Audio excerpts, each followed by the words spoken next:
தேவனுடைய பிள்ளைகள் எல்லாரையும் தேவனுடைய வசனத்துக்கு நேராக உங்களை வரவேற்கிறேன். இந்த நாளின் தியானத்திற்காக லூக்கா 18வது அதிகாரம் 9வது வசனத்திலிருந்து 14வது வசனம் வரைக்கும் நாம் தியானிக்க எடுத்துக்கொள்ளலாம்.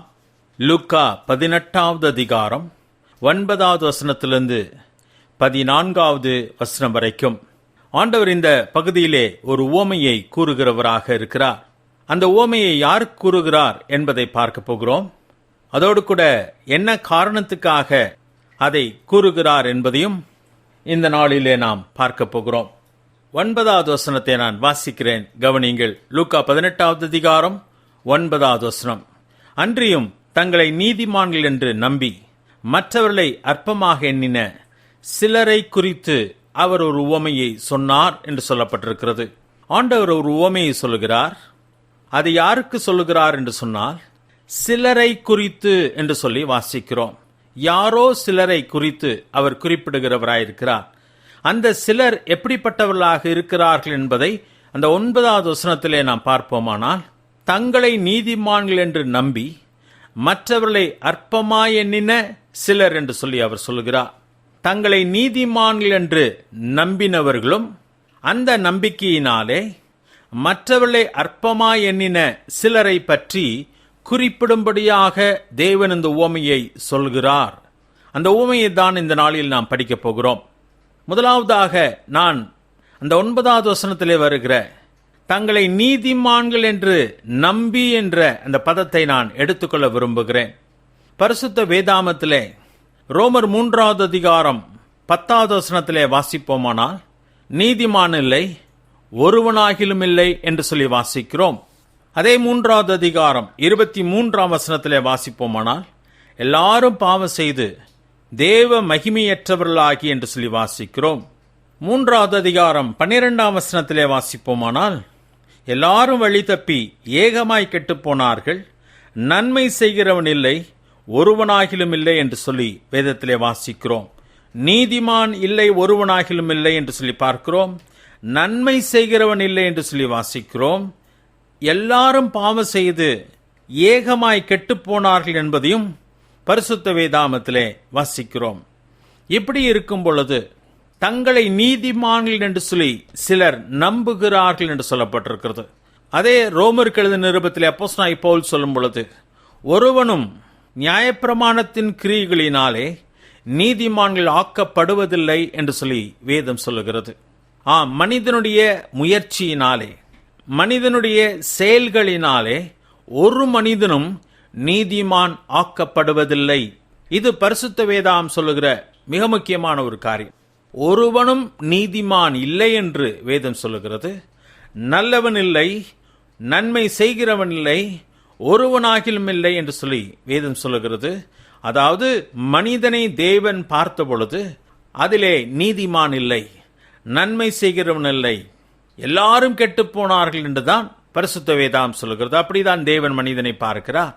அது மட்டுமல்ல, எந்த மனிதனாவது தங்களுடைய முயற்சியினாலே சில நன்மைகளை செய்கிறதுனாலே நீதிமான்கள் ஆக்கப்பட முடியுமா என்று சொன்னால் அதுவும் முடியாது என்று சொல்லி பரிசுத்த வேதம் சொல்லுகிறது. அதற்கு பதிலாக மனிதர்கள் நீதிமான்கள் ஆக்கப்படுகிறார்கள். எப்படி என்று சொன்னால், அதுவும் தேவனுடைய கிருபையினாலே நாம் நீதிமான்கள் ஆக்கப்படுகிறோம் என்று சொல்லி பரிசுத்த வேதம் சொல்லுகிறது. ரோமர் 5வது அதிகாரம் 1 வசனத்திலே வாசிப்போமானால், இவ்விதமாய் நாம் விசுவாசத்தினாலே நீதிமான்கள் ஆக்கப்பட்டிருக்கிறபடியால் என்று சொல்லி வாசிக்கிறோம். ஆதியாகமம் 15வது அதிகாரம் 6வது வசனத்திலே வாசிக்கும் பொழுது, அவன் கர்த்தரை விசுவாசித்தான், அதை அவர் அவனுக்கு நீதியாக எண்ணினார் என்று சொல்லி வாசிக்கிறோம். மனிதன் நீதிமானாய் இருந்ததும் இல்லை, நீதிமான் என்ற அந்த பட்டத்தை அவன் சம்பாதிக்கவும் முடியாது. பதிலாக வேதம் சொல்லுகிறது, தேவன் அவனை நீதிமான் ஆக்குகிறாராம். அதுவும் அவர் மேல் வைக்கிற விசுவாசத்தினாலே, கிருபையினாலே நாம் நீதிமான்கள் ஆக்கப்படுகிறோம். அப்படிதான் ஒரு மனிதன் நீதிமான் ஆக முடியும். ஆனால் இந்த மனிதர்களோ லூக்கா 18வது அதிகாரம் 9ஆம் வசனத்திலே அவர்கள் தங்களை நீதிமான்கள் என்று நம்புகிறார்கள் என்று சொல்லப்பட்டிருக்கு. எண்ணுகிறார்கள் என்று கூட சொல்லப்படவில்லை. தாங்கள் நீதிமான்கள் என்று அவர்கள் நம்புகிறார்கள், உறுதியாக நம்புகிறார்கள். அவர்கள் மனதிலே எவ்விதமான சந்தேகமும் இல்லை. நிச்சயமாகவே தாங்கள் நீதிமான்கள் என்று சொல்லி அவர்கள் நம்பினார்கள். நானும் நீங்களும் தெளிவாக வேதத்தின் அடிப்படையிலே புரிந்து கொள்ள வேண்டிய ஒரு காரியம் என்னவென்று சொன்னால், நாம் நீதிமான்கள் இல்லை, நாம் பாவிகளாக இருக்கிறோம்.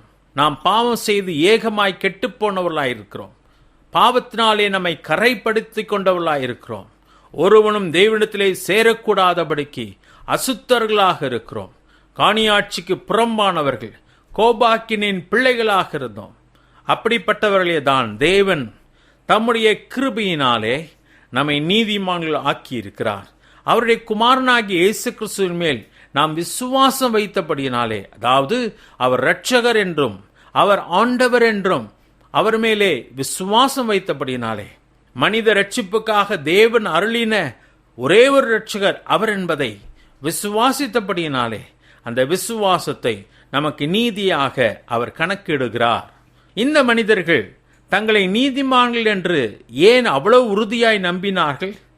எதன் அடிப்படையிலே நம்பினார்கள் என்று சொல்லி பார்ப்போமானால், முதல் காரியத்தை இங்கே பார்க்கும் பொழுது 11வது வசனத்தை நான் வாசிக்கிறேன். பரிசேயன் நின்று என்று சொல்லி வாசிக்கிறோம். ஆண்டவர் உவமையை தான் அங்கே அழகாய் சொல்கிறார். 10வது வசனத்தில் 2 மனிதர்கள் ஜெபம் பண்ணும்படியாக தேவாலயத்துக்கு போனார்கள் என்று சொல்லி ஆண்டவர் சொல்லுகிறார். அதை நான் வாசிக்கிறேன், கவனிங்கள். இந்த பகுதி நமக்கு நன்றாக தெரிந்த பகுதி தான். ஆனால் அதனுடைய ஆழங்களை நாம் சரியாக புரிந்து கொள்ள வேண்டும். ஆண்டவர் எதற்காக இந்த உவமையை சொல்லுகிறார்? இன்றைக்கு அந்த உவமை நம்முடைய வாழ்க்கையில் எப்படி உண்மையுள்ளதாக இருக்கிறது அல்லது பொருந்துகிறதா இருக்கிறது என்பதை புரிந்து கொள்ள வேண்டும். ஏதோ ஒரு கதையாக நாம் அதை எடுத்துக்கொள்ளக்கூடாது. யாருக்காகவோ எதற்காகவோ தேவன் சொன்னார் என்று சொல்லி எடுத்துக்கொள்ளக்கூடாது. இன்றைக்கு அநேக விதங்களிலே இது நம்முடைய வாழ்க்கையிலே உண்மையாக இருக்கிறது. நம்மில் அநேகர் கூட நாம் நீதிமான்கள் என்று சொல்லி நம்பிக்கொண்டிருக்கிறோம். ஆனால் உண்மையாகவே நாம் நீதிமான்களா? எதன் அடிப்படையிலே நாம் நீதிமான்கள் என்று சொல்லி நம்மை எண்ணிக்கொண்டிருக்கிறோம் அல்லது நம்பிக்கொண்டிருக்கிறோம் என்பதை சோதித்து பார்க்க வேண்டும். 2 மனிதர்கள் ஜெபிக்கும்படியாக தேவாலயத்துக்கு வந்தார்கள். அங்கேதான் அவருடைய நிறமானது வெளிப்படுகிறது. அவர்கள் எப்படிப்பட்டவர்கள் என்பது வெளியாகிறது. அவர்கள் எப்படிப்பட்ட சிந்தையுள்ளவர்கள் என்பது வெளியாகிறது. ஆண்டவர் அதை தான் அங்கே எடுத்து காட்டுகிறவராக இருக்கிறார். அங்கே 2 பேர் வந்தார்களே, அந்த 2 பேர் யார் என்று சொன்னால், ஒருவன் பரிசேயன் என்றும் மற்றொருவன் ஆயக்காரன் என்றும் அங்கே 10வது வசனத்திலே குறிப்பிடப்பட்டிருக்கிறது. பரிசேயன் என்று சொன்னால் அந்த மனிதன் ஒரு குறிப்பிட்ட நம்பிக்கையுள்ள ஒரு பிரிவை சேர்ந்தவனாக, மிக பக்தியுள்ளவர்கள் என்று சொல்லி கணக்கிடப்படுகிற அந்த பிரிவை சேர்ந்தவனாக இருக்கிறான், பரிசேயனாக இருக்கிறான். மற்றொருவன் ஆயக்காரன் என்று சொல்லப்பட்டிருக்கிறது. இந்த ஆயக்காரன் யார் என்று சொன்னால், அந்த நாட்களில் ரோமர்களுக்கு வரி வசூலித்து கொடுத்த மனிதர்களாக இருந்தார்கள். இவர்கள் யூதர்கள் தான், ஆனால் அவர்கள் ரோமர்களுக்கு பணி செய்தார்கள். சொந்த ஜனங்களிடத்திலே வரி வாங்கி சொந்த ஜனத்தை அடிமையாய் வைத்திருக்கிற ரோமர்களுக்கு அவர்கள் கொடுத்து வந்தார்கள்.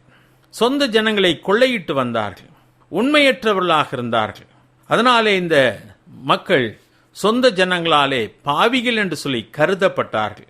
ஆயக்காரர்கள் என்று சொன்னால் அவர்கள் பாவிகளாய் இருக்கிறார்கள் என்று சொல்லி எல்லாரும் உறுதியாக நம்பினார்கள். ஆனால் பரிசேயர்கள் என்று சொல்லும் பொழுது அவர்கள் நீதிமான்கள், பக்தியுள்ளவர்கள், கொள்கையிலே பிடிப்புள்ளவர்கள், தேவனுடைய வசனத்தின்படி நடக்கிறவர்கள் என்று சொல்லி பெயர் வாங்கி இருந்தார்கள்.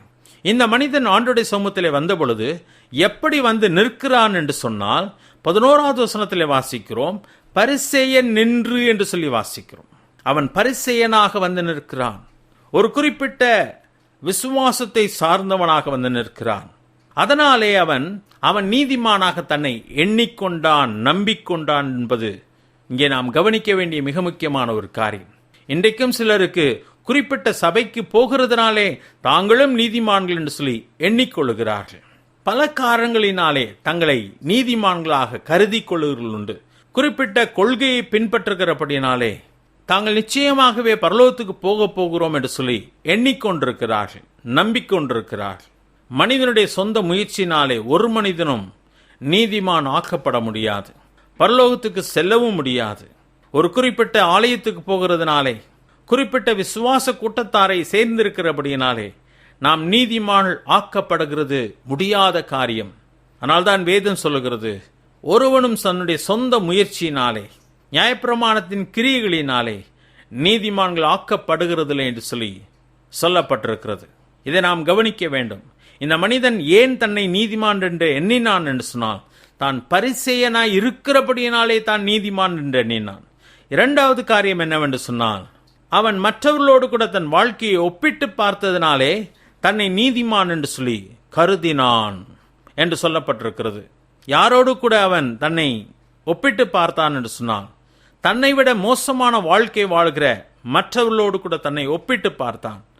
அங்கே 11வது வசனத்தில் வாசிக்கும் பொழுது, நான் பரிகாரர், அநியாயக்காரர், விபச்சாரக்காரர் ஆகிய மற்ற மனுஷரைப் போலவும் இந்த ஆயக்காரனைப் போலவும் இராதபடியினால் உம்மை ஸ்தோத்திரிக்கிறேன் என்று சொல்லி அவன் மற்ற மனிதர்களோடு கூட தன் வாழ்க்கையை ஒப்பிட்டு பார்த்து தான் நீதிமான் என்று சொல்லி எண்ணிக்கொண்டான். நம்முடைய வாழ்க்கை சக மனிதர்களோடு கூட ஒப்பிட்டு பார்க்கப்படக்கூடாது. நம்முடைய வாழ்க்கை தேவனோடு கூட ஒப்பிட்டு பார்க்கப்பட வேண்டும். அவர்தான் நம்முடைய அளவுகோலாக இருக்கிறார். அவரைப் போல நீதிமான்களாக இருக்கும்படியாக தான் தேவன் நம்மை அழைத்திருக்கிறார். 1 பேதுரு 1:15-16 வசனத்திலே வாசிக்கும் பொழுது, நான் பரிசுத்தர் ஆகையால் நீங்களும் உங்கள் செய்கைகள் எல்லாவற்றிலேயும் பரிசுத்தராயிருங்கள் என்று சொல்லி ஆண்டவர் தன்னை போல் நானும் நீங்களும் இருக்கும்படியாக நம்மை அழைத்திருக்கிறார். தேவன் நம்மை தம்முடைய குமாரனுடைய சாயலுக்கு ஒப்பாயிருக்கும்படியாக நம்மை முன்குறித்திருக்கிறான்னு சொல்லி ரோமர் 8வது அதிகாரத்தில் நாம் வாசிக்கிறோம். ஆனால் இந்த மனிதனோ தன்னை நீதிமான் என்று சொல்லி எண்ணினதின் காரணம் என்னவென்று சொன்னால், மற்ற மனிதர்களோடு கூட, தன்னை விட மிகவும் மோசமான மனிதர்களோடு கூட தன் வாழ்க்கையை ஒப்பிட்டு பார்த்தபடியினாலே தன்னை நீதிமான் என்று சொல்லி அவன் நினைத்து கொண்டான். முதல் காரியம் சொன்னேன், அவன் குறிப்பிட்ட விசுவாசத்தின் பிரிவை சேர்ந்தவனாக இருந்தபடியினாலே தன்னை நீதிமான் என்று சொல்லி எண்ணிக்கொண்டான். இரண்டாவது காரியம், தன் வாழ்க்கையை தன்னை விட மிக மோசமான மனிதர்களோடு கூட ஒப்பிட்டு பார்த்து தன்னை நீதிமான் என்று சொல்லி எண்ணிக்கொண்டான் என்று சொல்லப்பட்டிருக்கிறது. 12ஆம் வசனத்துக்கு வருவோமானால், இவன் தன்னை நீதிமானாக எண்ணினதற்கு காரணம் என்னவென்று சொன்னான், அவன் செய்த காரியங்களின் அடிப்படையிலே தன்னை நீதிமானாக அவன் நம்பினான். 12ஆம் வசனத்தை வாசிக்கிறேன் பாருங்கள். வாரத்தில் 2 தரம் உபவாசிக்கிறேன், என் சம்பாத்தியத்திலெல்லாம் தசமபாகம் செலுத்தி வருகிறேன் என்று தனக்குள்ளே ஜெபம் பண்ணினான் என்று சொல்லப்பட்டிருக்கிறது. அவன் ஒழுங்காக ஜெபித்தபடியினாலே, ஒழுங்காக உபவாசம் எடுத்தபடியினாலே, ஒழுங்காக அவன் தசமபாகம் கொடுத்தபடியினாலே அவன் நீதிமான் என்று சொல்லி அவன் தன்னை எண்ணிக்கொண்டான், நம்பி வந்தான். 3 காரியங்கள். 1, குறிப்பிட்ட விசுவாச பிரிவினரை சேர்ந்திருந்தபடியினாலே அவன் தன்னை நீதிமானாக நம்பினான். 2வது காரியம், தன்னை விட மோசமான வாழ்க்கை வாழ்ந்து கொண்டிருக்கிற அவர்களுடைய வாழ்க்கையோடு கூட தன் வாழ்க்கையை ஒப்பிட்டு பார்த்து தன்னை நீதிமானாக எண்ணிக்கொண்டான். 3வது காரியம், தான் செய்து வந்த சில காரியங்கள் நிமித்தமாக, கொடுத்த காணிக்கையினாலும் செய்து வந்த உபவாசத்தினாலும் அவன் தன்னை நீதிமானாக தன்னை நம்பினான். பிரியமானே, ஒரு மனிதனும் இப்படிப்பட்ட காரியத்தினாலே நீதிமான் ஆக்கப்பட முடியாது. தேவன் ஒருவரே தம்முடைய குமாரனாகிய இயேசு கிறிஸ்து மேலே நாம் வைக்கிற விசுவாசத்தின் அடிப்படையிலே அவருடைய கிருபையினாலே நம்மை நீதிமான் ஆக்குகிறார். நாம் நம்மை நீதிமான் ஆக்க முடியாது. நாம் பாவிகளாக இருக்கிறோம், கரைப்பட்டவர்களாக இருக்கிறோம். ஆனால் தேவனோ நம்மை நீதிமான் ஆக்குகிறார். எப்படி நீதிமான் ஆக்கப்படுகிறோம் என்று சொன்னால், ஆண்டவராகிய இயேசு கிறிஸ்துவின் மேலே வைக்கிற விசுவாசத்தினாலே அவர் இரட்சகர் என்றும் அவர் என்னுடைய மீட்பர் என்றும் ஆண்டவர் என்றும் நான் விசுவாசிக்கிறபடினாலே அவர் என்னை நீதிமான் ஆக்குகிறவராக இருக்கிறார். நம்முடைய வாழ்க்கையிலே நான் ஒரு குறிப்பிட்ட சபைக்கு போகிறபடினாலே நீதிமான் என்று எண்ணிக்கொண்டிருக்கிறோமா? அல்லது நம்முடைய வாழ்க்கையை மற்றவர்களுடைய வாழ்க்கையோடு ஒப்பிட்டு பார்த்து நான் அவர்களை விட பரவாயில்லை, அதனாலே நான் நீதிமான் என்று சொல்லி நம்பிக்கொண்டிருக்கிறோமா? அல்லது நான் கொடுக்கிற காணிக்கையினாலும், நான் செய்கிற ஜெபத்தினாலும், அல்லது நான் செய்கிற ஊழியங்களினாலும் நாம் நீதிமான்கள் என்று சொல்லி எண்ணிக்கொண்டிருக்கிறோமா? நான் ஊழியக்காரனாக இருந்தாலுமே நான் நீதிமான் அல்ல. நான் குறிப்பிட்ட சபைக்கு, மிகவும் அற்புதமான மிகவும் நல்ல சபைக்கு நான் போய்கொண்டிருந்தாலும் நாம் நீதிமான் ஆக்கப்பட முடியாது. நான் ஒழுங்காக ஜெபித்தாலும், நான் ஒழுங்காக தசமபாகங்களை செலுத்தினாலும், எல்லா விதமான நற்கிரியைகளை நான் நடப்பித்தாலும் நாம் நீதிமான்கள் ஆக்கப்பட முடியாது. ஒரே ஒரு வழி, ஆண்டவராகிய இயேசு கிறிஸ்து மேலே விசுவாசம் வைக்கிறதுனாலே, தேவனுடைய கிருபையினாலே நாம் நீதிமான்கள் ஆக்கப்படுகிறோம் என்பதை மறந்து போக வேண்டாம். இந்த மனிதன் தன்னை நீதிமான் என்று சொல்லி நம்பினான். இப்படி தன்னை நம்பினதினாலே அவன் என்ன செய்தான் என்பதும் 9வது வசனத்திலே நமக்கு வெளிப்படுத்தப்பட்டிருக்கிறது. அதை நான் மறுபடியும் வாசிக்கிறேன், கவனிங்கள்.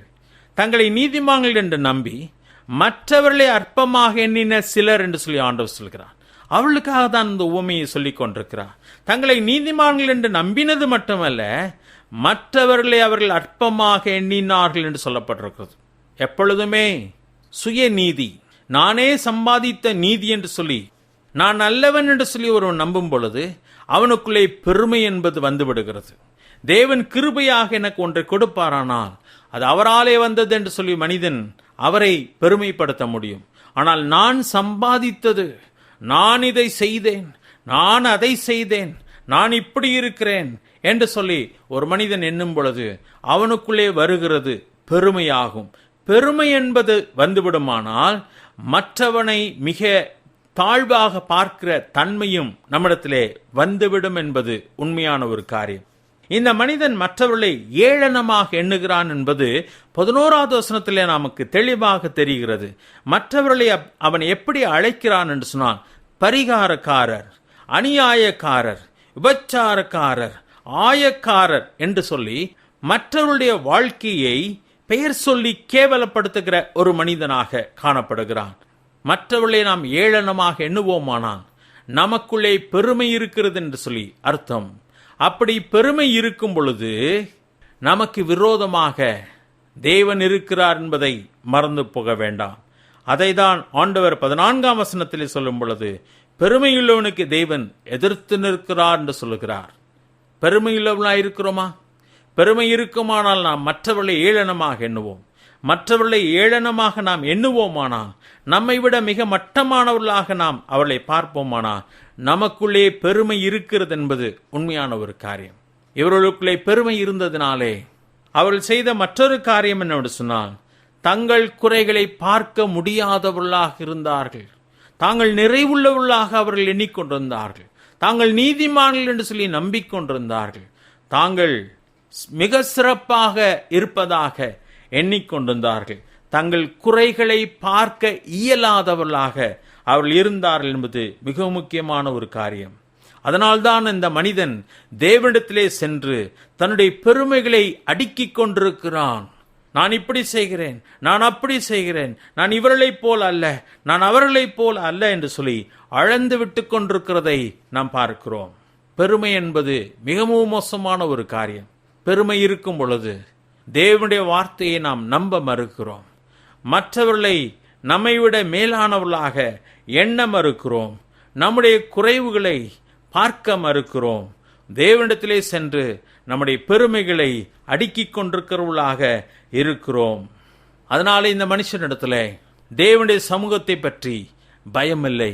தேவனுடைய மகத்துவத்தை பற்றி பயமற்றவனாக, துணிகரமுள்ளவனாக தேவனுடைய சமூகத்திலே போய் நின்று கொண்டு தன்னுடைய பெருமைகளை அவன் பேசிக் கொண்டிருக்கிறான். தேவனுடைய பெருமைகளை பார்க்க முடியாதவனாக மாறிவிட்டான். நம்முடைய வாழ்க்கையிலே தேவனுடைய மேன்மைகளை காணக்கூடியவர்களாக இருக்கிறோமா? நாம் எத்தனை மகத்துவமான தேவனை நம்முடைய தகப்பனாக கொண்டிருக்கிறோம் என்பதை உணர்கிறோமா? அல்லது என்னுடைய பெருமைகள் தான் என் கண்களுக்கு என்பதாக எப்பொழுதுமே நின்று கொண்டிருக்கிறதா? நான் எவ்வளவு ஞானமுள்ளவன், நான் எவ்வளவு அழகுள்ளவன், நான் எவ்வளவு பேர் பெற்றவனாக இருக்கிறேன், பலவிதமான பெருமைகளை நம்முடைய கண்களுக்கு என்பதாய் நிற்குமானால் நம்முடைய ஆண்டவருடைய பெருமைகளை நாம் காண முடியாதவர்களாக இருக்கிறோம் என்பதுதான் உண்மையான ஒரு காரியம். இந்த மனுஷனுக்கு தேவனுடைய சமூகத்திலே போகும் பொழுது எந்த அச்சமும் இல்லை. துணிகரமாக தன்னை நீதிமான் என்று நம்பிக்கொண்டு அவன் தேவனுடைய சமூகத்திலே போய் ஜெபிக்க ஆரம்பிக்கிறான். அவனுடைய ஜெபத்தின் அந்த தோரணையானது அவனுடைய பெருமையை வெளிப்படுத்துகிற ஒன்றாக காணப்படுகிறது. மற்றொரு மனிதனை பார்க்கும் பொழுதுதான் இந்த மனுஷனிடத்திலே எவ்வளவு துணிகரம் இருந்தது என்பதை நம்மாலே பார்க்க முடிகிறது. 13ஆம் வசனத்திலே மற்றொரு மனுஷனை ஆண்டவர் சொல்கிறார். அவன் ஆயக்காரனாய் இருந்தான், ஆயக்காரன் தூரத்திலே நின்றான் என்று சொல்லி 13ஆம் வசனத்திலே வாசிக்கிறோம். அந்த ஆயக்காரன் தூரத்திலே நிற்கிறான். ஏன் தூரத்திலே நின்றான்? தன்னுடைய கேவலத்தை அவனால் பார்க்க முடிந்தது, தேவனுடைய மகத்துவத்தை அவனால் பார்க்க முடிந்தது. தன்னுடைய பரிதாபத்தை அவனால் பார்க்க முடிந்தது, தேவனுடைய மகத்துவத்தை அவனாலே பார்க்க முடிந்தது. அதனாலே தூரத்திலே நின்றான். அது மட்டுமல்ல, தன் கண்களை வானத்துக்கு ஏறெடுக்க துணியாமல் என்று சொல்லப்பட்டிருக்கு. காரணம், வானத்திலே தேவன் இருக்கிறார். அந்த தேவன் மகத்துவமானவர். அவருடைய சமூகத்திலே கூட நான் நிற்க தகுதியற்றவன், அந்த வானத்தை நோக்கி பார்க்க கூட எனக்கு தகுதியில்லை என்று சொல்லி தன்னுடைய பரிதாப நிலைமையை பார்க்கக்கூடியவனாகவும் தன்னுடைய தேவனுடைய நிலைமையை பார்க்கக்கூடியவனுமாக இருக்கிறான். ஆனால் முதல் மனிதன் பரிசேயனை பார்க்கும் பொழுது துணிகரமாக ஆண்டவருடைய சமூகத்திலே போகிறான். துணிகரமாக தன்னை பற்றி பெருமை பேசிக் கொண்டிருக்கிறான். தேவன் எவ்வளவு பெரியவர் என்பதை அவன் உணரவே இல்லை. தேவனுடைய மகத்துவத்தை தன் வாயினாலே சொல்லி அவரை புகழவும் இல்லை. அவன் துணிகரமுள்ளவனாக இருந்தான். ஆனால் இந்த மனுஷனோ தூரத்திலே நிற்கிறான். காரணம், அவரிடத்திலே போகக்கூட எனக்கு தகுதி இல்லை என்று சொல்லி தன்னுடைய அவலமான நிலைமையை அவன் பார்க்கக்கூடியவனாக இருந்தான். அது மட்டுமல்ல, தன் கண்களினாலே வானத்தை கூட பார்க்க தகுதி இல்லை. காரணம், வானம் தேவனுடைய சிங்காசனமாய் இருக்கிறது என்பதனாலே வானத்துக்கு நேராக தன் கண்களை ஏறெடுக்க துணியாமல் என்று சொல்லப்பட்டிருக்கு.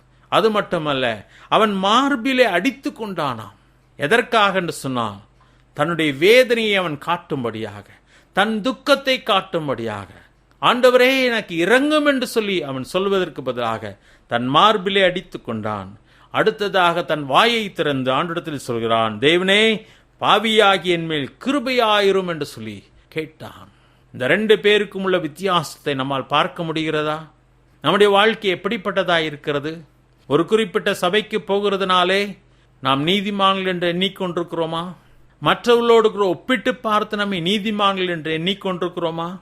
நாம் செய்கிற சில ஊழியங்களினாலே, சில செய்கைகளினாலே, சில காரியங்களினாலே, முன்னே நின்று பாடுகிறதுனாலே, முன்னே நின்று பிரசங்கம் செய்கிறதுனாலே, நான் இந்த சபையிலே மூப்பனாய் இருக்கிறபடியினாலே, அல்லது நான் சில திறமைகளை உடையவனாக இருக்கிறபடியினாலே நாம் நல்லவர்கள் என்று எண்ணிக்கொண்டிருக்கிறோமா?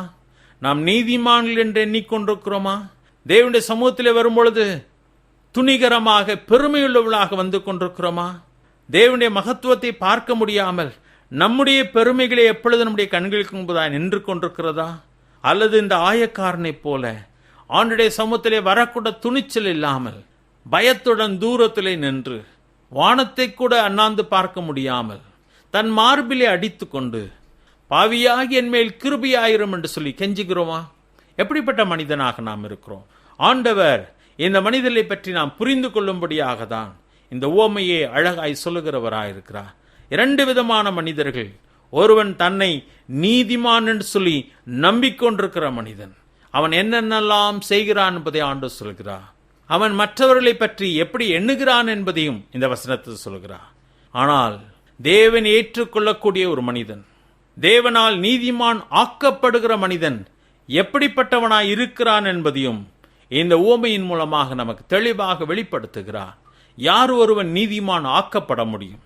மேலே சொல்லப்பட்ட அநேக காரியங்களை செய்கிற மனிதன் அல்ல, பெருமையுள்ள ஒரு மனிதன் அல்ல, பதிலாக தன்னுடைய அவலமான நிலைமையை பார்க்கக்கூடியவனும் தன் தேவனுடைய மேன்மைகளை பார்க்கக்கூடியவனும் தேவனுக்கு முன்பதாய் வந்து நின்று அவருடைய கிருபைக்காய் கெஞ்சுகிற மனிதனும் தான் நீதிமான் ஆக்கப்பட முடியும் என்பது தெளிவாய் சொல்லப்பட்டிருக்கிறது.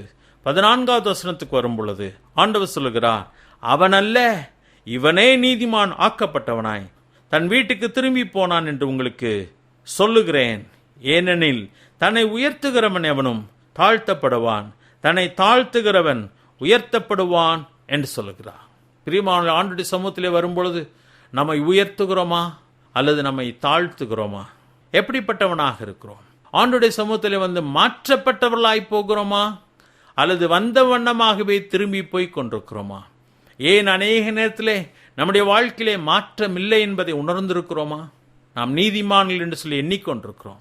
சில காரியங்களை எல்லாம் செய்கிறபடினாலே நமக்குள்ளே நாம் நல்லவர்கள் என்று சொல்லி எண்ணிக்கொண்டு, நாம் மேன்மையுள்ளவர்கள் என்று சொல்லி எண்ணிக்கொண்டு, நம்மிடத்திலே இருக்கிற குறைகளை பார்க்க முடியாதவர்களாக, தேவனுடைய சமூகத்திலே வரும் பொழுது பயமற்றவர்களாக, தாழ்மையற்றவர்களாக, தேவனை கிருபைக்காக கெஞ்சாதவர்களாய் நிற்கிறபடினாலே அநேக நேரத்திலே மாற்றமடையாதவர்களாகவே வந்து மாற்றமடையாதவர்களாகவே போய்கொண்டிருக்கிறோம்.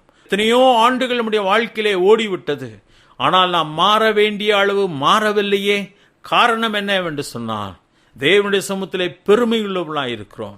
சில ஊழியங்களை நாம் நிறைவேற்றுகிறபடியினாலே, ஒழுங்காக காணிக்கை கொடுக்கிறபடியினாலே, ஒழுங்காக ஜெபிக்கிறபடியினாலே, ஏதோ ஒரு காரியத்தை நிமித்தமாக நம்முடைய வாழ்க்கையிலே நாம் நீதிமான்கள் என்று சொல்லி நம்பிக்கொண்டிருக்கிறோம். நம்மை பெருமையுள்ளவர்களாக எண்ணிக்கொண்டிருக்கிறோம். அப்படிப்பட்டவர்களாய் நாம் இருக்க வேண்டாம். இந்த பூமியிலே வாழும் மட்டும் நம்முடைய வாழ்க்கையிலே குறைகள் உண்டு. தேவன் நம்மை நீதிமான்கள் ஆக்கியிருந்தாலும் கூட நம்முடைய பார்வையிலே நாம் எப்படிப்பட்டவர்களாய் இருக்கிறோம் என்று சொன்னால் குறைவுள்ளவர்களாய் இருக்கிறோம் என்பதை மறந்து போக வேண்டாம். நான் மறுபடியும் இந்த காரியத்தை சொல்கிறேன். தேவன் நம்மை நீதிமான்களாக ஆக்கியிருந்தாலும், தேவன் நம்மை நீதிமானாக பார்த்தாலும், நம்முடைய பார்வையிலே நாம் இன்றைக்கும் குறைவுள்ளவர்களாய் இருக்கிறோம். அப்படியானால் தேவனுடைய சமூகத்திலே நாம் போகும் பொழுது எப்படிப்பட்டவர்களாய் போக வேண்டும் என்று சொன்னால், ஆண்டவரே, பாவியாகி என் மேல் கிருபையாயிரும், இன்னும் என்னை மாற்றும் கர்த்தாவே, இன்னும் என்னிடத்திலே குறைவு இருக்கிறது, நீர் எத்தனை மேன்மையுள்ளவராக இருக்கிறீர், எத்தனை மகத்துவம் உள்ளவராக இருக்கிறீர், உம்மை போல் நான் மாற வேண்டுமே என்ற எண்ணத்தோடு கூட அனுதினமும் நாம் போவோமானால், மற்றவர்களை மேன்மையுள்ளவர்களாய் காணக்கூடியவர்களாய் போவோமானால், நம்முடைய குறைவுகளை பார்க்கக்கூடியவர்களாய் போவோமானால், நிச்சயமாகவே நம்முடைய வாழ்க்கையிலே அனுதினமும் மாற்றங்கள் ஏற்படும். இந்த ஆயக்காரன் தேவனுடைய சமூகத்திலே வந்து மாற்றப்பட்டவனாக, நீதிமான் ஆக்கப்பட்டவனாக வீட்டுக்கு திரும்பி போனான். பெருமையுள்ளவர்களுக்கோ தேவன் எதிர்த்து நிற்கிறாராம், தாழ்மையுள்ளவர்களுக்கோ தேவன் கிருபை அளிக்கிறார் என்று சொல்லி சொல்லப்பட்டிருக்கிறது.